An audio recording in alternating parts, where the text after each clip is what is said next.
Continuamos entonces y aquí ya les voy a mencionar algunas diferencias importantes para tener en cuenta entre lo que es un exudado y un trasudado. Nosotros en la anterior clase vimos como un concepto bien básico de lo que era el exudado y dijimos que era el producto de una reacción inflamatoria.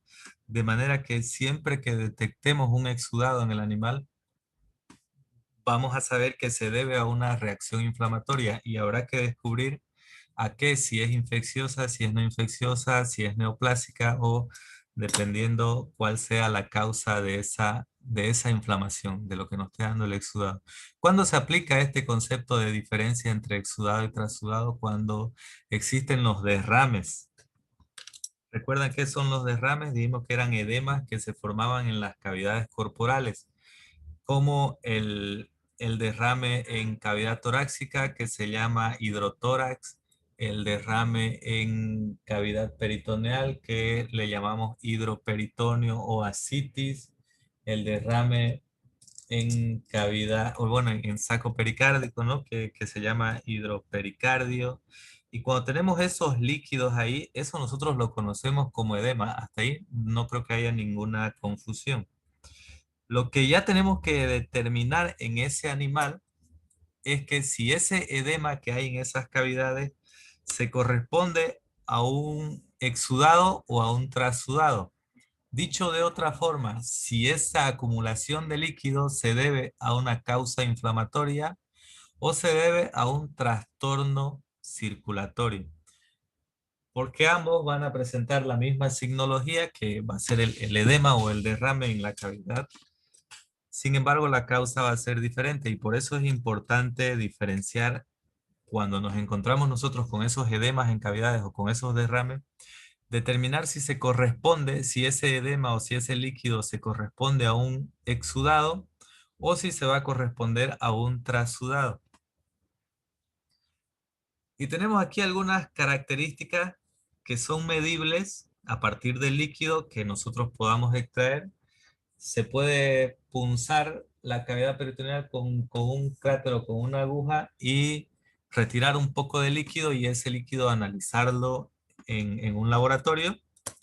Lo mismo hacer con lo de la cavidad torácica, es que retirar el líquido y analizarlo en un laboratorio, que no es muy complicado, lo van a aprender en la materia de patología clínica del otro semestre, pero aquí van a ver algunas características que tienen que medirse una vez extraído ese líquido o ese derrame, que van a ser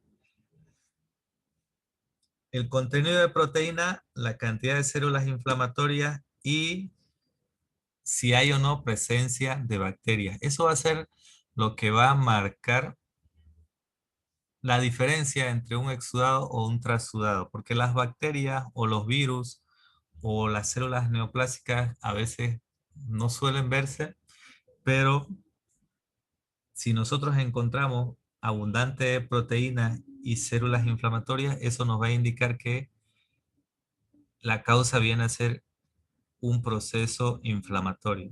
Pero si encontramos baja cantidad de proteínas y escasas o nulas células inflamatorias, entonces vamos a deducir que la diferencia o que se está tratando de un trasudado y el trasudado siempre va a ser de origen o debido a un trastorno circulatorio. ¿Recuerdan eso que estudiamos en el primer tema, no? Aumento de presión hidrostática, disminución de presión oncótica, se va a deber a eso. Sin embargo, acá en el exudado va a ser a aumento de permeabilidad vascular.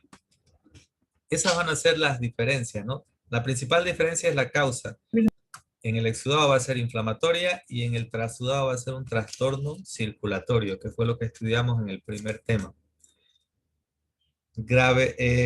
Saltémonos este. Contenido de proteínas en el exudado siempre va a ser mayor. Aquí hay un punto que se llama, que es un punto de corte que es 4%.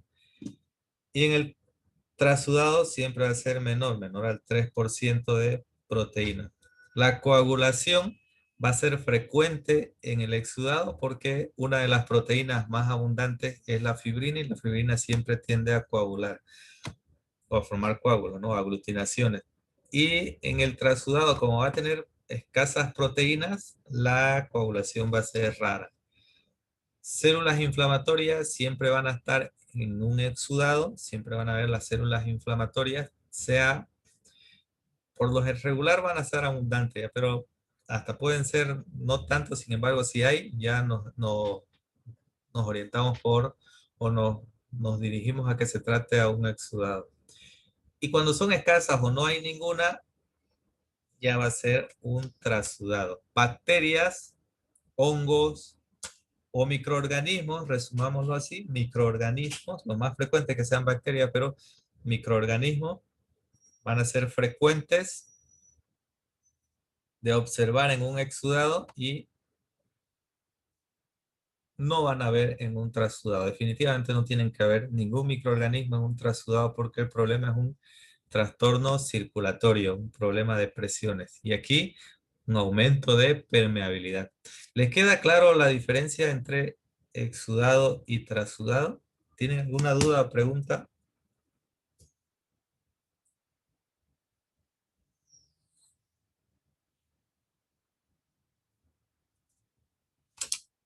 Voy a asumir que la entendieron ya.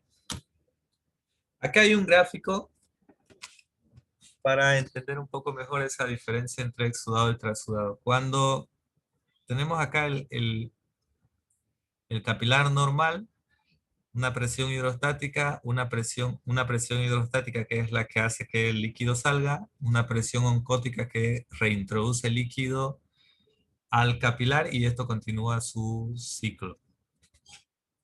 En un trasudado, fíjense esta flecha, puede ser un aumento, puede verse un aumento de presión hidrostática por una congestión, o puede ser una disminución de la presión oncótica por hipoproteinemias. Y entonces eso va cualquiera de las dos. En el trasudado hay mayor salida de líquido por aumento de presión hidrostática o menor reingreso o reintroducción de líquidos al capilar por disminución de presión oncótica. Sin embargo, cuando ya hablamos de exudado, fíjense este punto de aquí, permeabilidad capilar aumentada. ¿Qué quiere decir? Que las células endoteliales dejan espacio entre ellas y entonces hay una mayor salida de líquidos, ven en lo celeste, proteínas y células inflamatorias. Líquido, proteínas y células inflamatorias. Y eso se ve en el proceso inflamatorio. ¿Por qué hay este aumento de permeabilidad? Porque están los mediadores de la inflamación, los mediadores químicos de la inflamación actuando aquí de por medio. Sin embargo, acá en el trasudado no hay ningún mediador químico, ¿no? Siempre hay un problema en la presión hidrostática o un problema en la presión oncótica. Acá las dos presiones pueden estar bien, pero lo que hay inicialmente es un aumento de permeabilidad gracias a los mediadores químicos de la inflamación. Y esa es la diferencia entre exudado y trasudado. ¿Cuándo es importante reconocer esto? Cuando, otra vez les repito, nos topamos con un animal que tenga derrames en cavidades corporales. Bueno, ya que un punto importante de las células, del proceso inflamatorio van a ser justamente las células inflamatorias. Y hay que tratar de conocerlas y de alguna forma y de marcarlas cuando es que se aumentan o cuando no. Las células más abundantes que hay en sangre, cerca del 80% de los glóbulos blancos son los neutrófilos o las células inflamatorias. Los principales son los neutrófilos. Entonces estos siempre van a aparecer en inflamaciones agudas, porque son los primeros que van a llegar, pero también se suelen ver aumentados al inicio y disminuidos después, si es que el animal va a perder la batalla, pero aumentados al inicio en infecciones bacterianas. En un montón de infecciones bacterianas, ¿ya? También se ven los neutrófilos, entonces van a estar presentes en el proceso inflamatorio agudo y en infecciones bacterianas. Estas infecciones bacterianas pueden ser agudas o pueden ser crónicas, no importa, pero van a estar presentes. ¿Cómo son los neutrófilos? Los tenemos aquí. Primer célula inflamatoria, neutrófilos. Tienen un núcleo segmentado normalmente en tres partes. Tenemos una parte aquí, fíjense, otra aquí y otra aquí. Pero cuando estos neutrófilos están activados o ya degenerados, van a tener de 3 a 5 segmentos en el núcleo. Pueden estar, ¿no? Cuando ya se activan. Pero esos son los neutrófilos. ¿Cómo hay que reconocerlos? Por el núcleo hipersegmentado. Eosinófilos. Los eosinófilos son otras células inflamatorias que van a aparecer cuando se deba a un proceso de hipersensibilidad o alergia. Entonces van a estar acompañando a los neutrófilos en las alergias o los procesos agudos debido a hipersensibilidad o alergia. Y también van a aparecer en infecciones parasitarias. Los eosinófilos son buenos para combatir larvas parasitarias y parásitos también. Por ahí debo tener algún tejido con inflamación eosinofílica. Vamos a ver en qué procesos están. Pero por lo regular aparecen en situaciones alérgicas o infecciones parasitarias. Entonces suelen aumentar o suelen aparecer en el sitio de infección. ¿Y cómo reconocemos a los eosinófilos? Pues tienen núcleo segmentado en dos, son estos de aquí, dos, pero además van a tener unos gránulos fosforescentes en el citoplasma. ¿Sí? Yo sé que aquí en esta imagen no se nota mucho, pero los estoy dibujando. Cuando miren el microscopio, van a mover ese tornillo que se llama micrómetro,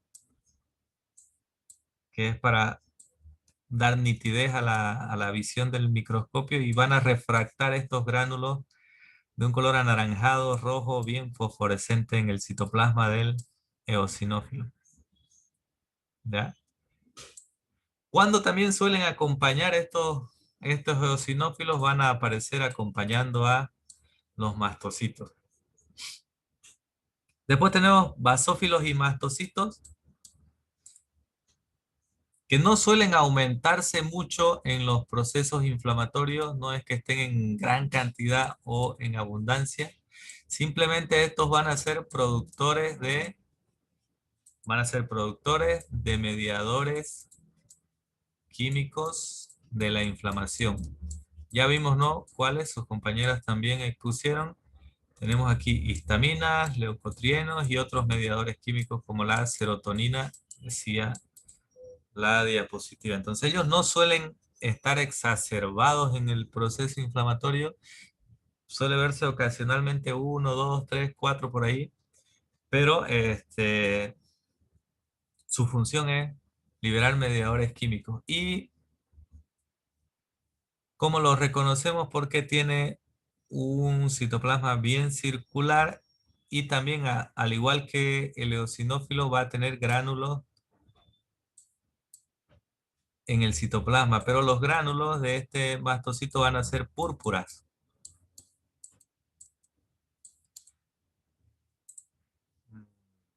Así, púrpuras. Este color está mejor. Y eso van a ser las sustancias que el mastocito libera, o son la representación de los mediadores químicos. Tiene un montón de gránulos que a veces el núcleo ni se ve, porque el citoplasma está ocupado de todos esos gránulos de color púrpura. Al igual que el basófilo, ¿no? Tiene esos gránulos también. Monocitos y macrófagos, estos van a estar en muy baja cantidad en todos los procesos inflamatorios. Como vieron, los macrófagos son los primeros que están y son importantes para disparar la respuesta inflamatoria, atraer más células blancas y también en el inicio de la respuesta inmunológica. Pero cuando ya nosotros hablamos de un exudado en el que hayan células inflamatorias, estos macrófagos se van a exacerbar o van a estar predominando en el tejido inflamado cuando éste sufra de un proceso inflamatorio crónico, ¿ya? Cuando sufra un proceso inflamatorio crónico. Pero algunos ejemplos más comunes de proceso inflamatorio siempre son yo siempre pongo de ejemplo infecciones micóticas, hongos. Los hongos no pueden ser eliminados por los neutrófilos, ni por los eosinófilos, ni por los linfocitos, ni por las células plasmáticas. Sí o sí necesitan ir los macrófagos a combatir hongos. Y bacterias, ¿ya? ¿Cuál bacteria? Principalmente la de tuberculosis, Mycobacterium. Cualquiera de las especies de Mycobacterium, ¿ya?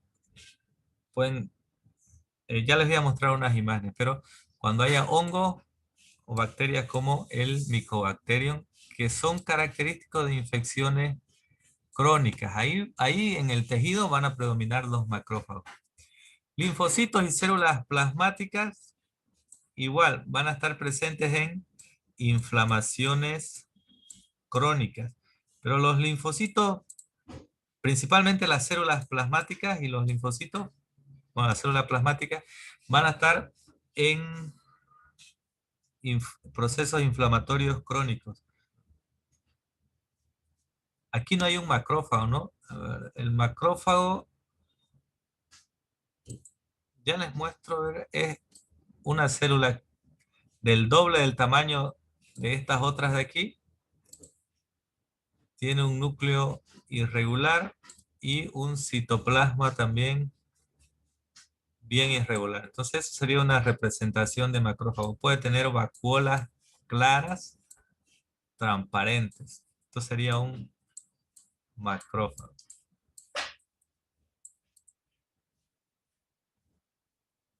Decíamos que los linfocitos y células plasmáticas aparecen en procesos inflamatorios crónicos, pero además hay una particularidad con los linfocitos que suelen verse en procesos patológicos específicos. Por ejemplo, les menciono dos solamente. En el caso de los linfocitos, cuando se sufre de una neumonía por micoplasma, en el pulmón hay infiltrados linfoides que se corresponden a linfocitos. Y suele ser una lesión patognomónica de la neumonía por micoplasma. Cuando hay infecciones víricas a nivel del sistema nervioso central, cuando hay infecciones víricas, virus, la célula predominante suele ser el linfocito. Entonces es una célula bastante particular para poder entenderla, pero por lo regular están acompañando a procesos inflamatorios crónicos. ¿Cómo diferenciamos nosotros un linfocito y una célula plasmática? El linfocito tiene un núcleo bien esférico, un nucleolo y un citoplasma escaso. Un citoplasma que apenas se nota. Este sería un linfocito. Una célula plasmática tiene un núcleo igual, mismo tamaño, pero un citoplasma un poco más grande que hace parecer que el núcleo está en la periferia. Fíjense, este sería el centro, tiene un núcleo en la periferia, y aquí va a tener como un halo más o menos claro o transparente, que es donde se concentran las inmunoglobulinas. Y eso sería linfocito, célula plasmática. Célula plasmática. Bien, siempre que nosotros veamos estas células en un proceso inflamatorio o en un exudado, dependiendo de qué célula predomine, nosotros vamos a poder identificar la causa o el inicio o el origen del proceso inflamatorio. Por eso es importante conocer las células inflamatorias, ver cuándo van a actuar cada una de ellas. No actúan todas por igual. siempre hay predominio de alguna de estas células inflamatorias y eso nos va a llevar a nosotros al origen o a la causa predisponente. Antes de o durante o al mismo tiempo en el que estas células inflamatorias aumentan o se agregan en el tejido inflamado, también aumentan su concentración en sangre. También aumentan su concentración en sangre. Y es más fácil para mí identificar la concentración en sangre que esperar a encontrarla en el proceso inflamatorio de un tejido. Les explico esto, miren. Supongamos que un animal tenga una neumonía y la neumonía sea de origen bacteriana. Entonces yo, para poder decir el animal tiene una neumonía de origen bacteriano, tendría que tener un fragmento del pulmón, analizarlo y fijarme si el exudado o el predominio o el tipo de inflamación en ese lugar está predominando los neutrófilos y las bacterias, ¿no? Tendría que hacer eso. Tendría que sacar una muestra del pulmón, mirarla y analizar si el proceso inflamatorio se corresponde con un predominio de neutrófilos de bacterias, entonces yo digo la neumonía es bacteriana. Pero eso sucede cuando ya el animal recién se muere y es útil en animales de producción, cerdos, bovinos, aves, ¿no? Cerdos, bovinos, aves, pequeños rumiantes que son animales de producción. Yo puedo disponer del animal en la necropsia para salvar los que están enfermos o los que van a empezar a enfermar. Pero en la clínica de animales menores, perros y gatos, no puedo esperar a que el animal se muera, ¿no? Y tengo que actuar antes. Entonces, ¿qué me va a indicar a mí que el animal está cursando con un proceso inflamatorio de origen bacteriano? Que yo agarre y le saque sangre a ese animal y en la sangre detecte que los neutrófilos están aumentados en cantidad. Eso me va a indicar a mí que es esa célula la que está aumentando de concentración en sangre. ¿Para qué? Para ir a depositarse al tejido donde está sucediendo el proceso inflamatorio, en este caso el pulmón. Entonces yo detecto antes el aumento de neutrófilos. ¿Y qué me dice a mí que va a ser neumonía? La dificultad respiratoria, el ronquido, la ocultación pulmonar o la radiografía pulmonar. Entonces me ayuda de varias técnicas y de esa manera puedo llegar al diagnóstico de una forma indirecta. Para eso sirve esto de aquí. Lo mismo sucede si la infección es a nivel renal o si la infección es a nivel gastrointestinal, ¿no? Estos parámetros me van a decir a mí si va a ser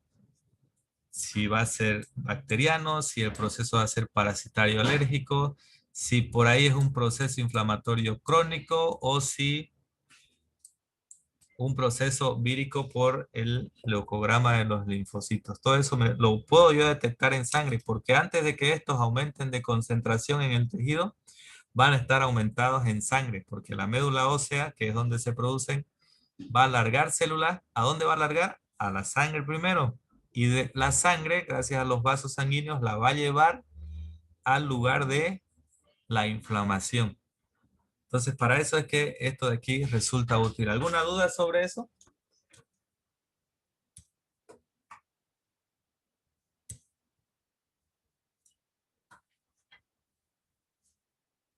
¿Me están atendiendo? ¿Siguen por ahí? ¿Se escuchó todo lo que hablé? Sí, doctor. Sí, doctor, se escuchó. Bien, yo creo que han entendido más o menos la utilidad de aprenderse estas células inflamatorias y cada una cuando aumenta. Ahora vemos algunos exudados. Uno de los exudados más sencillos es el exudado seroso, que es el que aparece en pequeñas irritaciones o por así decir es el primer tipo de exudado que aparece en serosas y mucosas cuando el daño ha sido leve. ¿Se puede complicar y pasar a otro tipo de exudado? Seguro que sí. Pero aparece en serosas y mucosas cuando el daño ha sido leve y está compuesto principalmente por proteínas, ¿ya? Escasas células inflamatorias, obviamente hay algunas, pero lo que predomina aquí son proteínas y eso le da una apariencia de un líquido claro. Fíjense aquí, en esto, por ejemplo, es una ampolla, hubo una irritación aquí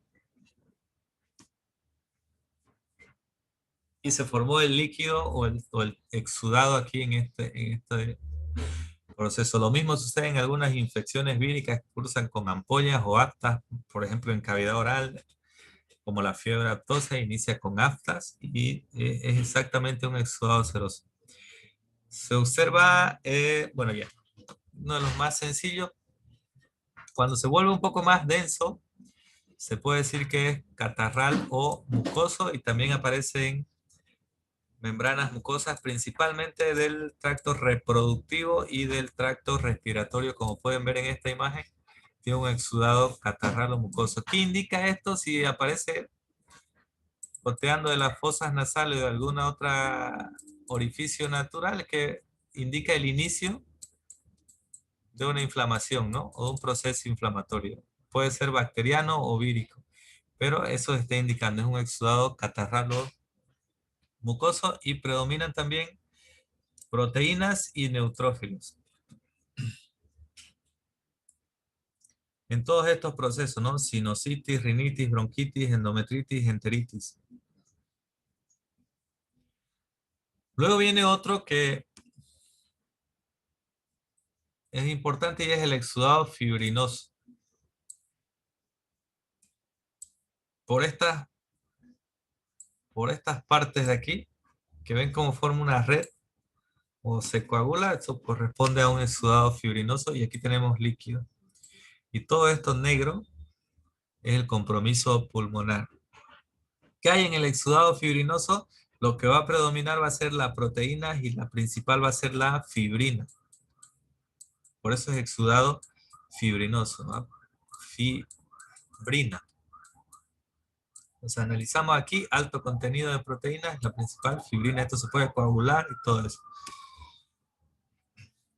Cuando esta fibrina aumenta mucho más en cantidad y el proceso se puede volver crónico, esta fibrina se adhiere y puede hacer que este pulmón se termine prendiendo a la pleura parietal, es decir, acá a las costillas y empieza a producir adherencia entre el pulmón y las costillas, o si este exudado fibrinoso aparece en cavidad peritoneal, en los intestinos va a producir adherencia entre los órganos o las vísceras intestinales, cuando el proceso ya se vuelve más crónico, ¿ya? Aquí es un poco agudo. Y la característica es que se va a presentar en la serosa, o sea, en la superficie de los órganos, ¿ya?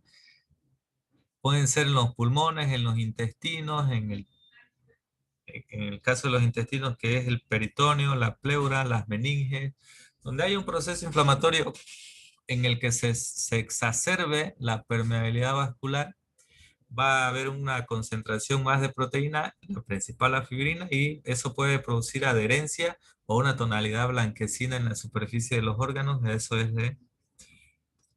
el exudado fibrinoso. Hay algunas bacterias que producen un proceso inflamatorio fibrinoso, entre ellas la principal va a ser la Pasteurella. De hecho, este es un proceso, una infección de neumonía por Pasteurella. La pericarditis que puede ser traumática o por Haemophilus. Pasteurella o Haemophilus son dos bacterias que se caracterizan por un proceso inflamatorio en el que predomina la fibrina. Dicho de otra forma, por un exudado inflamatorio. Al Doctor, microscopio, y el, disculpe que le interrumpa, ¿sí? ¿y el Staphylococcus aureus no produce también eso, doctor? Sí, también produce, pero cuando se trata de estafilococos, suele estar acompañado de otro exudado también que se llama exudado purulento. Entonces siempre están los dos, fibrina y exudado purulento. Y ahí hay que ver cuál predomina para más o menos decir, este es un proceso inflamatorio purulento o un proceso inflamatorio fibrinoso. O podemos decir proceso inflamatorio fibrino purulento, porque están los dos. Y eso sucede con el estafilococo cuando cursa con infección en algún órgano. En esa reticulopericarditis traumática puede ser una de las bacterias y causar un exudado fibrinopurulento a nivel de epicardio, es decir, ahí en el corazón.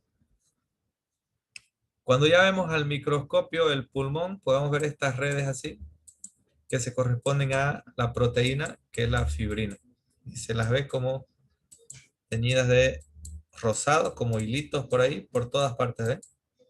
Todo eso que estoy marcando es por donde están las redes de fibrina. Siempre un exudado se complementa en sus dos descripciones, ¿no? Macroscópicamente y microscópicamente. ¿Qué queda cuando yo observo un exudado fibrinoso? Agarrar la muestra y enviarla a un cultivo bacteriológico, porque lo más frecuente es que me lleguen a aislar alguna de estas bacterias. Se borra ahí. Acá tenemos otro tipo de exudado, que es el exudado purulento, o también se lo suele llamar supurativo. Exudado purulento, lo vamos a dejar ahí. Esto es una retículo pericarditis traumática. La característica del exudado purulento es que el predominio, el predominio va a ser neutrófilos, ¿ya?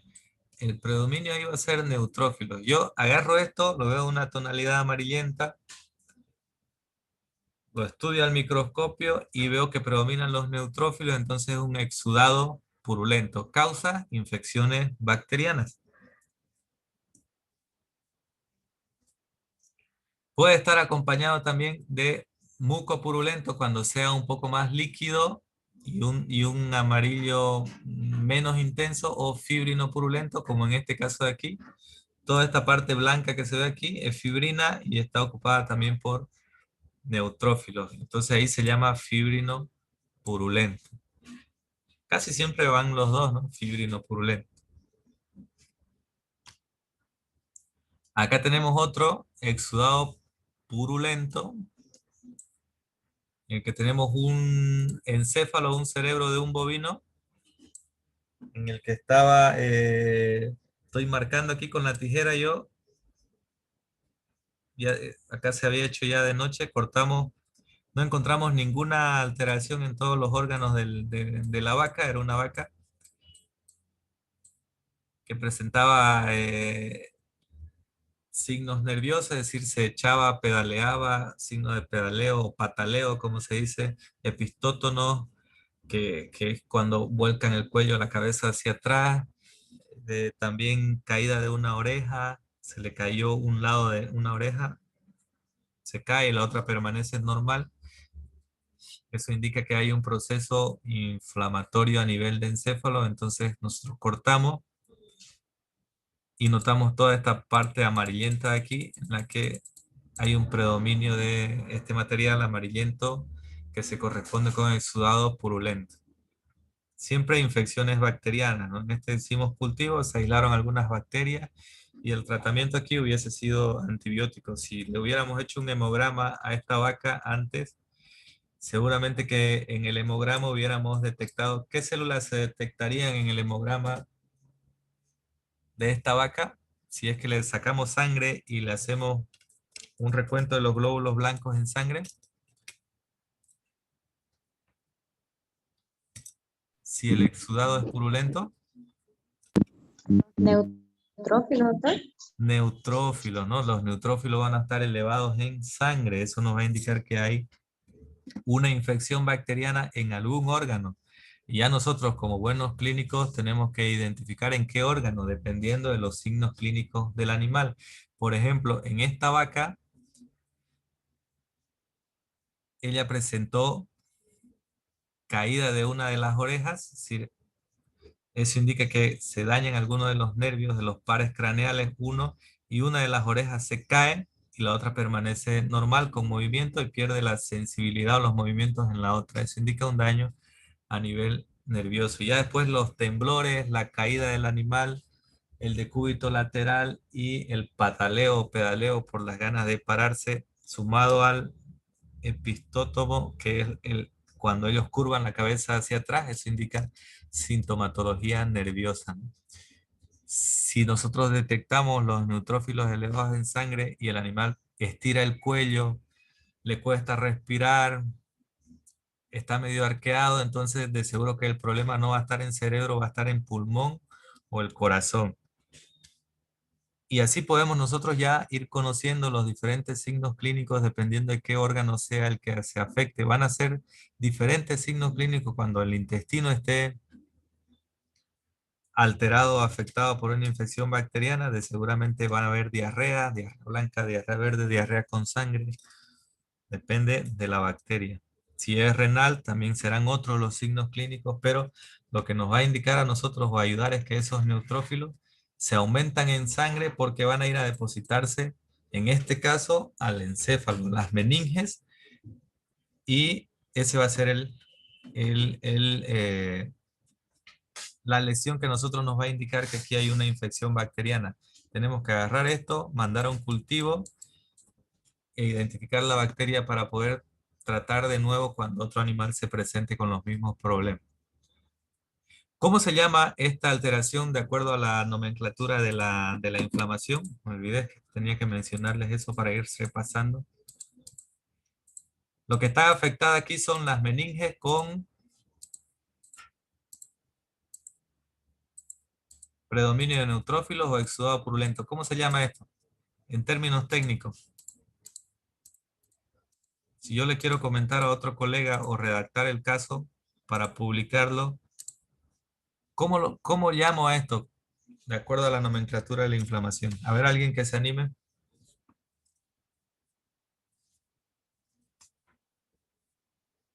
Si el órgano está inflamado, se Meningitis utiliza purulenta.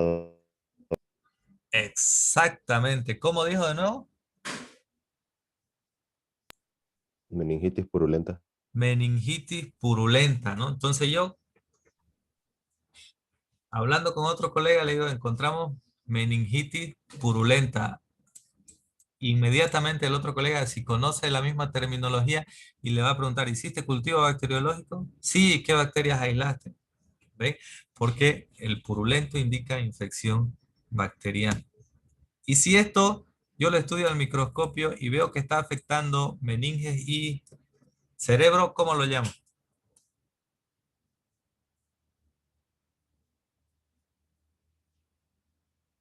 Si afecta meninges y cerebro.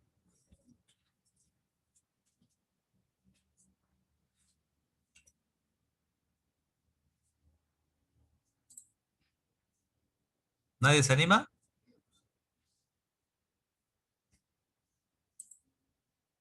Se llama meningoencefalitis purulenta y le adiciono más la distribución, ¿no? Difusa.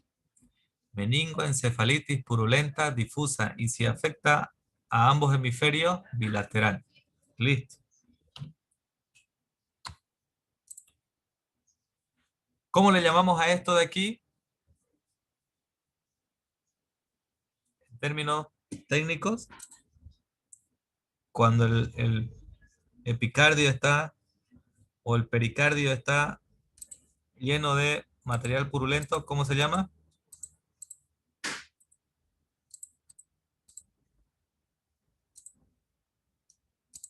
Pericarditis purulenta. Pericarditis purulenta, ¿no? O también pericarditis fibrino purulenta. Bien. Acá tenemos otra imagen de exudado purulento. Esta es una neumonía de origen bacteriano. Tiene esta característica que afecta estas zonas craneales del pulmón.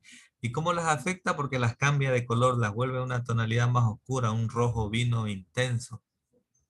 Y la zona se deprime. Si yo toco esta zona de aquí que parece normal, esta rosada, y le paso mi dedo, aquí inmediatamente se deprime y esto está un poco más deprimido hacia abajo, ¿ya? Entonces esa es la característica.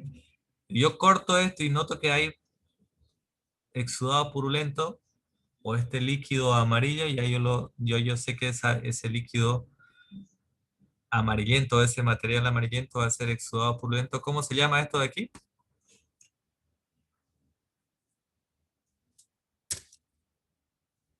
¿Cómo le llamaríamos en términos técnicos? Porque le voy a poner una imagen así y le voy a decir mencione el término adecuado para describir esta patología o este proceso inflamatorio.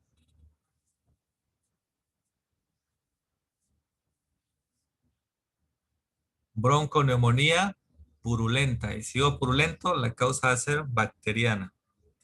¿Qué queda de aquí? Tomar la muestra del pulmón, enviarla a un laboratorio de bacteriología y aislar bacterias. Al microscopio, lo que se ve es esto de aquí, esto es el bronquio. Tenemos la célula, el epitelio pseudoestratificado, cilíndrico, ciliado con células, que aquí ya se han perdido las células caliciformes, por aquí hay una, por acá hay otra.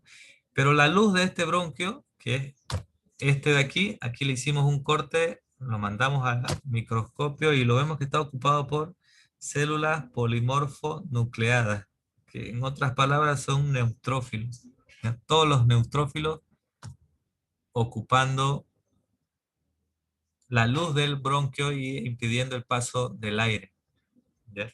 Y además, también está, acá debería haber un espacio hueco, aquí otro espacio hueco, aquí otro, porque esto se corresponde a luz alveolar, pero sin embargo esa luz alveolar está ocupada por células inflamatorias con predominio de neutrófilos. Si predominan los neutrófilos, el exudado va a ser purulento y se va a deber a una infección bacteriana. Acá tenemos el encéfalo en esta otra imagen, igual. Todo esto de aquí para acá se corresponde con las meninges y las meninges están ocupadas por un montón de puntilleo azul que se corresponden a células inflamatorias. Si las miramos estas a mayor aumento, vamos a ver que son neutrófilos o células polimorfonucleadas. De manera que exudado purulento y aquí la lesión se llama meningitis purulenta. Lo supurativo se refiere cuando hay contenido macroscópico, ¿ya? Porque hay la otra no supurativa, es cuando no hay lesión macroscópica. A eso se refiere esa parte de ahí. Pasamos a otro tipo de exudado, o otro tipo de reacción inflamatoria, mejor dicho ya, de carácter crónico, que va a ser el exudado o la inflamación granulomatosa, caseoso o granulomatoso. En este tipo de exudado, como granulomatoso, van a predominar los macrófagos, ¿ya? Van a predominar los macrófagos y pueden estar acompañados después de linfocitos, neutrófilos o eosinófilos, dependiendo de cuál sea la causa del granuloma o del proceso inflamatorio. ¿Por qué es granulomatoso? Porque forma bien todos estos nódulos que se corresponden a nivel microscópico con granulomas. Tenemos una inflamación aquí, otra por aquí, otra por aquí, dos que se están juntando ya y otras dos. Este es un pulmón de tuberculosis en bovinos. Siempre me gusta mostrarlo porque es uno de los más característicos. Cuando nosotros agarramos estos nódulos van a ser un poco firmes, un poco duros y pueden estar calcificados cuando se habla de granulomas en bovinos. En la especie bovina estos suelen estar calcificados. Algunas bacterias y algunos agentes aquí que causan infección granulomatosa. Tenemos hongos y tenemos bacterias, ¿no? Brucella, Mycobacterium, Actinomyces, Corynebacterium, son algunas de las bacterias que causan proceso inflamatorio granulomatoso, que es de carácter crónico. Y algunos de los hongos, ¿no? Blastomyces, Histoplasma, Cryptococcus, Aspergillus, que son otros de los más comunes. Entonces, ¿qué queda aquí? ¿Qué queda por hacer aquí? Yo tengo el pulmón, veo este patrón de neumonía granulomatosa multifocal. Entonces, ¿qué me queda? Hacerle un estudio microscópico a esto para ver ¿Qué tipo de bacteria o microorganismo hay aquí adentro? Acá tenemos otro pulmón, este es de aves y se corresponde a los mismos puntilleos blanquecinos firmes que corresponden a neumonía granulomatosa multifocal, ¿no? Así se llama esta lesión, neumonía granulomatosa multifocal. ¿Por qué es neumonía granulomatosa multifocal? Voy a cambiar a la pluma y voy a ver si tengo una imagen. Les voy a dibujar un granuloma típico. Voy a hacer un redondo. Así se va a ver un granuloma, por eso es exudado granulomatoso. En el centro, dependiendo del tamaño del granuloma o a medida que va creciendo, cuando inicia el centro es rojo, ¿ya? Pero a medida que va creciendo, va a tener un centro medio rojo o rosado, que se va a corresponder con esto de aquí, necrosis caseosa. ¿Se recuerdan de la necrosis caseosa del anterior tema, no?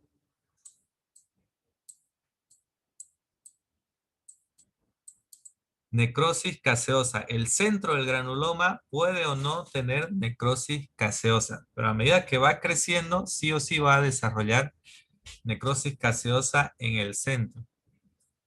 ¿Qué le sigue a esa necrosis caseosa? Le van a seguir células inflamatorias. ¿Cuáles células inflamatorias? Van a ver unas alargadas así.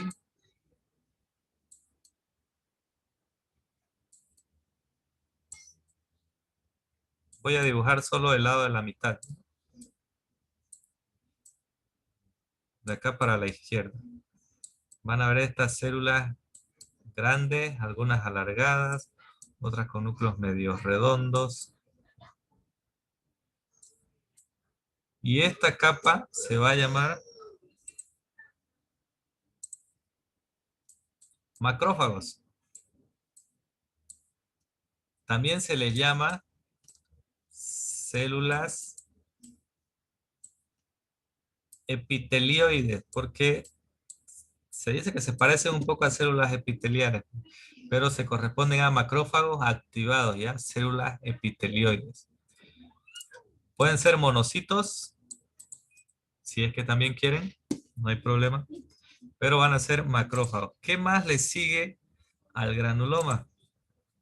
Le va a seguir una célula que es esta de aquí,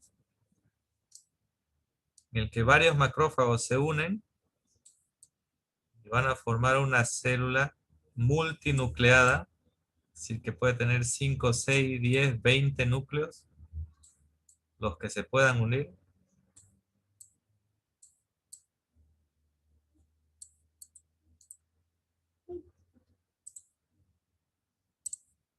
Una célula gigante multinucleada. Entonces, esta célula, en un granuloma, siempre hay esta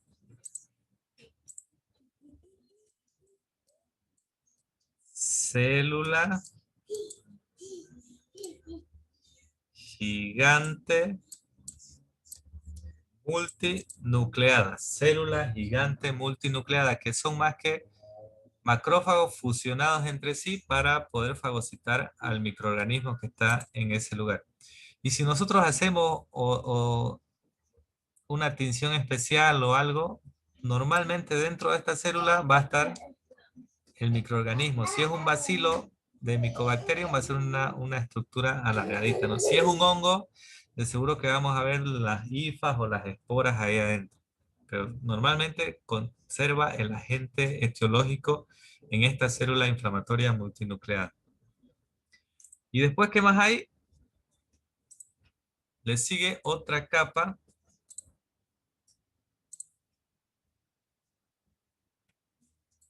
de células bien pequeñitas, redondas,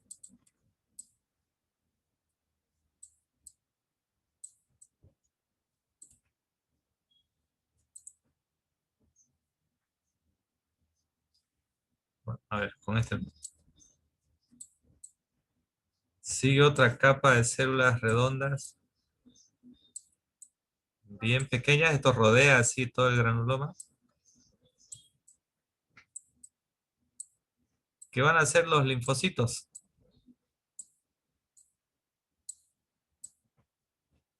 ¿Qué van a hacer los aquí? Linfocitos y células plasmáticas, cualquiera de los dos. Y después pueden aparecer otras células, dependiendo de la causa del granuloma, que pueden ya acompañarse de células polimorfonucleadas por acá, por más a la orilla, si es que hay otro tipo de bacteria, o si es que es algún tipo de parásito, algunos eosinófilos por ahí también. ¿Ya? Pero esa es la conformación del granuloma. Y si nosotros le miramos a esta imagen que hay aquí, identificamos a ver las estructuras, tenemos el mismo círculo. Aquí, aquí y aquí, todas estas células van a ser macrófagos. Esta de aquí es la célula gigante multinucleada. Y todo este círculo azul, este puntillo azul de aquí, son los linfocitos. Y células plasmáticas. Vamos a ver si hay una célula plasmática por aquí. Si se alcanza a ver.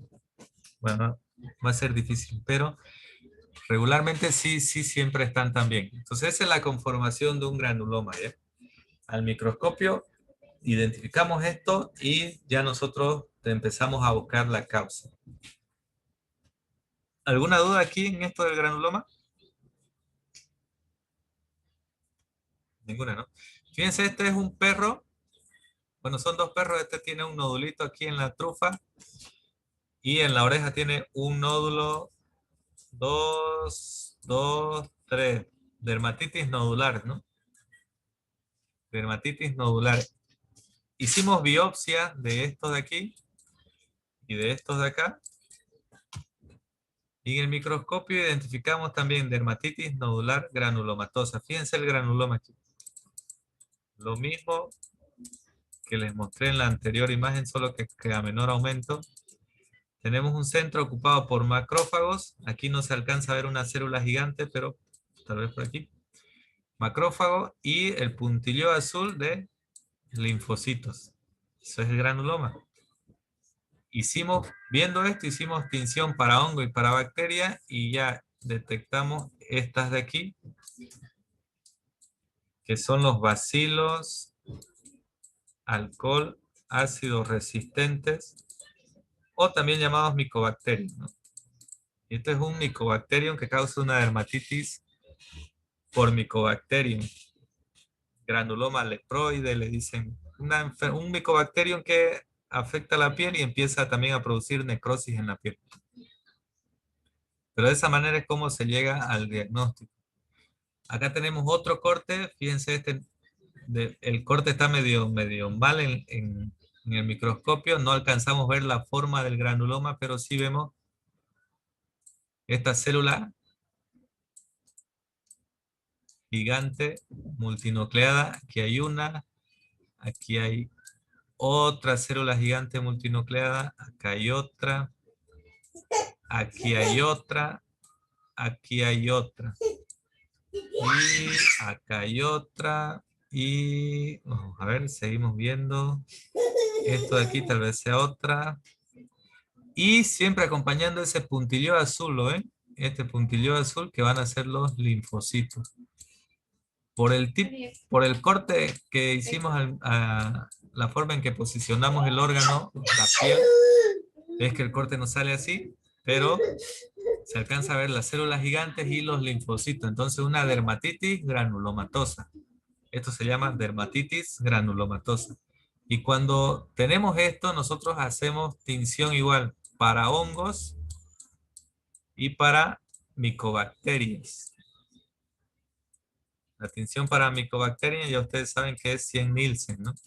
Y para hongos hay una que se llama PAS.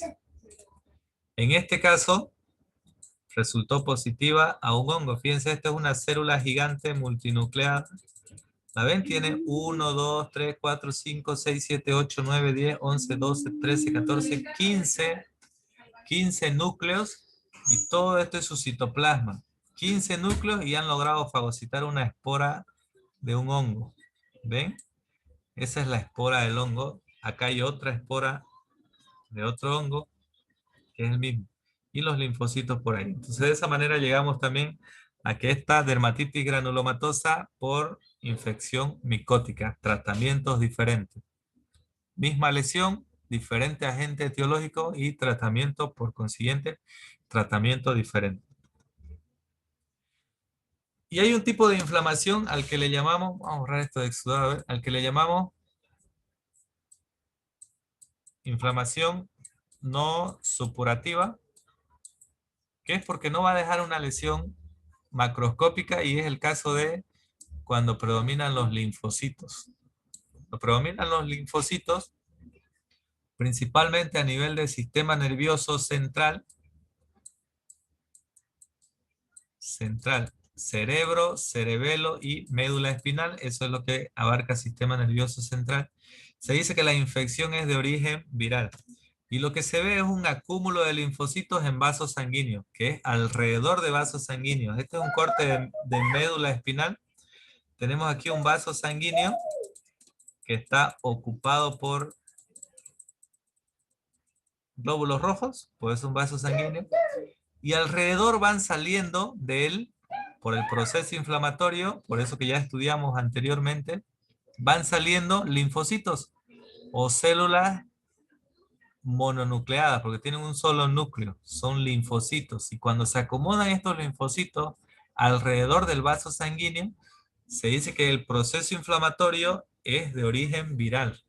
Y enfermedades en sistema nervioso central tenemos la principal: rabia, moquillo, encefalitis equina, pseudorrabia o enfermedad de Uyesquis en cerdo, en fin, tenemos varias.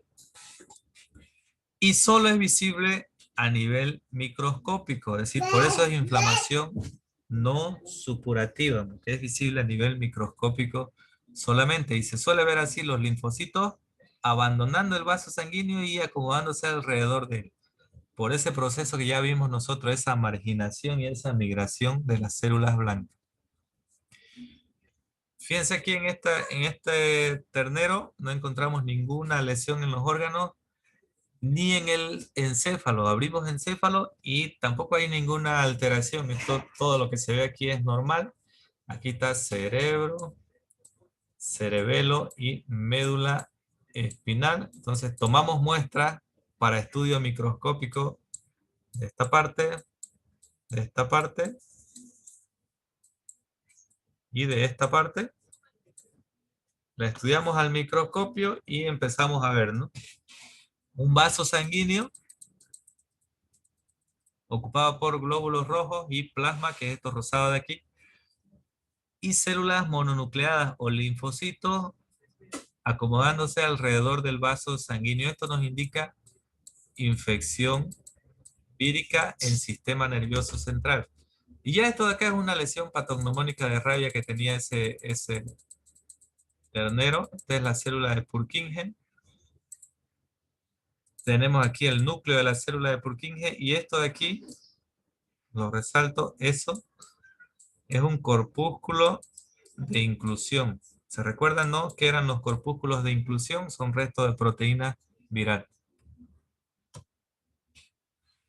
Acá hay otro tipo de inflamación eosinofílica en el que predominan los eosinófilos. Fíjense, este es un gatito que tiene unas úlceras en el labio. Tenemos el labio superior, lado izquierdo, lado derecho. ¿Cómo se llamaría esta alteración?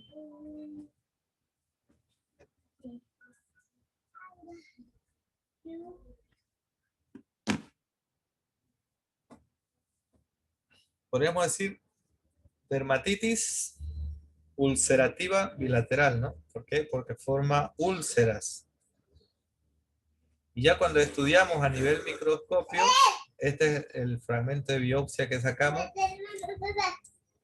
vemos que Este es un macrófago, este es otro macrófago, este es otro macrófago, este es un linfocito, y todos estos de aquí, todo lo que predomina son eosinófilos.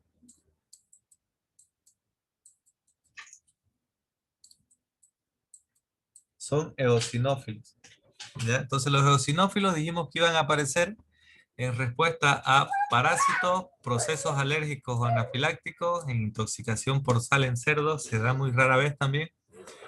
Y a nivel microscópico también, solo es visible a nivel microscópico, por eso es no supurativo.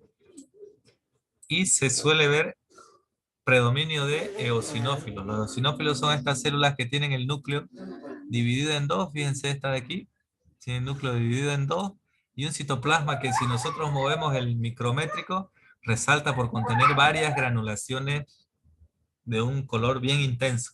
Ese es el eosinófilo. Entonces esto ya cambia, ¿no? Dermatitis eosinofílica. Acá hay otra dermatitis, ya no están en el labio, sino que están por toda la zona ventral, los codos. Aquí hay una imagen a mayor aumento. Son estas placas enrojecidas, que igual tomamos biopsia de una de ellas y estudiamos al microscopio y era con predominio de eosinófilo, entonces esto es dermatitis eosinofílica. O la enfermedad, perdón, no la enfermedad, el patrón de lesión se llama placa eosinofílica. Aquí un perro con todas unas nodulaciones en el plano nasal, igual biopsia, el microscopio, porque esto puede ser causado por cualquier cosa, ¿no? Puede ser bacterias, incluso dermatitis vírica, alergias, cualquier ácaro, cualquiera puede producir una lesión similar. Entonces, por eso es que se tiene que estudiar a nivel microscópico. Y en el microscopio igual lo que predomina son eosinófilos y la lesión se llama foliculitis eosinofílica del plano nasal. O dermatitis eosinofílica simplemente. Y acá tenemos, fíjense, este es un pulmón. Estos son los alveolos. Alveolo, alveolo, alveolo. Y esto es un bronquio, en el que está el epitelio por aquí. Y sobre la luz del epitelio tenemos una estructura cortada de forma longitudinal y que se corresponden a estructuras de un parásito, en este caso un nemato, de un gusano redondo. Acá tenemos del mismo corte una cortada transversalmente en el que ya se ven las estructuras internas del nematode. Esta sería su piel con la cutícula, esta externa. Y rodeando a este nematode están estas células de aquí, fíjense. Todas estas que van a ser eosinófilos. Entonces, por eso aparecen infecciones parasitarias igual. Esto es una bronconeumonía parasitaria. Aquí, parasitaria. Bronconeumonía parasitaria o bronconeumonía eosinofílica. Si llegamos a encontrar el parásito, bronconeumonía parasitaria. Si no llegamos a encontrar el parásito y vemos los eosinófilos, bronconeumonía, bueno, neumonía eosinofílica, y podemos empezar a buscar más el parásito. Bien, eso es todo en cuanto a tipos de exudado y tipos de respuesta inflamatoria. Les recalco una vez más que porque es importante identificar el tipo de exudado o el tipo de respuesta inflamatoria. Si es supurativa, nosotros empezamos a ver los exudados, ¿no? Los diferentes tipos de exudado. Si no es supurativa, empezamos a ver las diferentes lesiones microscópicas de la inflamación. Entonces, ¿por qué es importante identificar eso? Porque nos va a llevar a la causa del proceso inflamatorio y eso ya nos ayuda para el tratamiento.